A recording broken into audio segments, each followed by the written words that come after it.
2026 সালের ফেব্রুয়ারিতে ঘোষিত নির্বাচন ঘিরে বাংলাদেশে অনিশ্চয়তা, সহিংসতা, প্রাতিষ্ঠানিক ব্যর্থতা পরিস্থিতিকে বিপজ্জনক করে তুলেছে বলে জানিয়েছেন অস্ট্রেলিয়ার নিউ সাউথ ওয়েলস পার্লামেন্টের সদস্য অ্যাবিগেল বয়েড।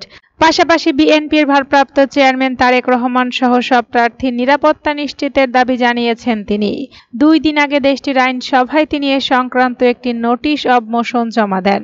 মোশন জমা দেওয়ার বিষয়টি নিশ্চিত করেছেন বিএনপির আন্তর্জাতিক বিষয়ক সম্পাদক মোহাম্মদ রাশেদুল হক। রাশেদুল হক বলেন, অস্ট্রেলিয়ার পার্লামেন্ট সদস্য বাংলাদেশের আসন্ন ত্রয়োদশ জাতীয় সংসদ নির্বাচন ঘিরে তার গভীর উদ্বেগের কথা জানিয়েছেন। পাশাপাশি অস্ট্রেলিয়া সরকারকে অন্তর্বর্তী সরকারের প্রধান অধ্যাপক ডক্টর মোহাম্মদ ইউনূসকে চিঠি দিয়ে অবাধ, সুষ্ঠু ও স্বচ্ছ নির্বাচন নিশ্চিত করার কথা বলেন তিনি।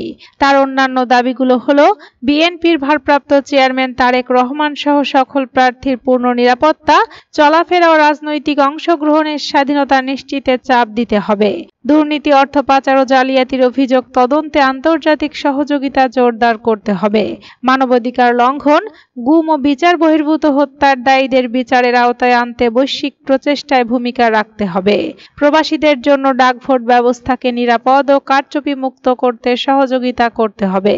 জমা দেওয়া মোশনে অ্যাবিগেল বয়েড উল্লেখ করেন, পতিত আওয়ামী লীগ সরকারের আমলে বাংলাদেশে গণতান্ত্রিক কাঠামো পরিকল্পিতভাবে দুর্বল করা হয়েছে, যেখানে রাষ্ট্রীয় প্রতিষ্ঠানগুলো রাজনৈতিক স্বার্থে ব্যবহৃত হয়েছে এবং প্রবলভাবে ভিন্ন মত দমন করা হয়েছে।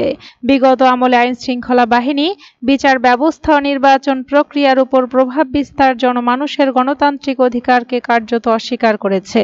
তিনি উল্লেখ করেন, বাংলাদেশের স্বাধীনতার পর থেকে অনুষ্ঠিত 12টি নির্বাচনের মধ্যে মাত্র 4টি নির্বাচন পর্যবেক্ষকদের মতে গ্রহণযোগ্য বলে বিবেচিত।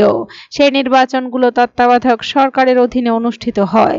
ছাত্র জনতার রক্তক্ষয়ী অভ্যুত্থানে পতন হওয়া সাবেক প্রধানমন্ত্রী শেখ হাসিনার একনায়কতান্ত্রিক প্রভাব ও মানবাধিকার লঙ্ঘনের দায়ে অভিযুক্ত ব্যক্তিদের বিচারের অভাব ত্রয়োদশ নির্বাচনকে নিরপেক্ষভাবে আয়োজনের পথে বড় বাধা হয়ে দাঁড়িয়েছে। মোশনে সাম্প্রতিক সহিংসতার কথা উল্লেখ করা হয়।